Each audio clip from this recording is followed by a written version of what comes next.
সেই স্লুইস গেটগুলো কিন্তু খুলে দেওয়া হয়েছে পানির চাপের কারণে। আপনাদেরকে সরাসরি দেখানোর চেষ্টা করছি বীরগঞ্জ স্লুইস গেট থেকে যে পানি বৃদ্ধি আপনারা দেখতেছেন যে গত 2 দিন থেকে কিন্তু বাংলাদেশের নোয়াখালী, ফেনী, কুমিল্লা এই ধরনের এই জায়গাগুলোতে কিন্তু প্রচুর পরিমাণে আসলে ইন্ডিয়া থেকে যে পানি ছেড়ে দেওয়া পরিমাণে মানুষের একটা যে আতঙ্ক, মানুষের যে একটা ক্ষতিগ্রস্ত, সেটা কিন্তু আপনারা লক্ষ্য করছেন। তারই ধারাবাহিকতা হয়তো বা আমরা বুঝতে পারতেছি যে বীরগঞ্জেও কিন্তু স্লুইস গেটে কিন্তু পানি কিছুটা বেড়ে যাচ্ছে, সেটি আপনাদেরকে সরাসরি দেখানোর চেষ্টা করছি।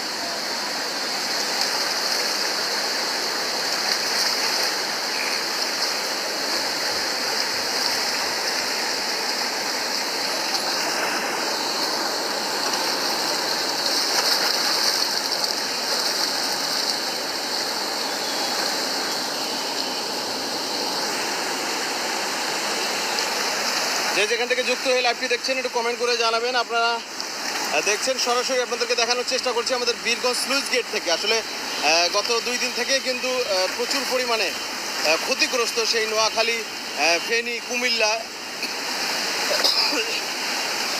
কিছুক্ষণ আগে 5 থেকে 7 মিনিট আগেই কিন্তু আমাদের বীরগঞ্জ স্লুইস গেটের সেই গেটগুলো কিন্তু খুলে দেওয়া হয়েছে। পানির চাপ, প্রচুর পরিমাণে পানির চাপের কারণে কিন্তু বীরগঞ্জের স্লুইস গেটের গেটগুলো খুলে দেওয়া হয়েছে।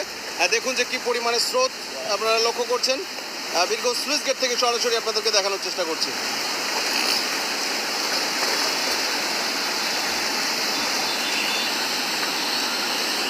পিকে রনি যুক্ত রয়েছেন খানসামা থেকে, অসংখ্য ধন্যবাদ খানসামা থেকে যুক্ত হয়ে লাইভটি উপভোগ করার জন্য।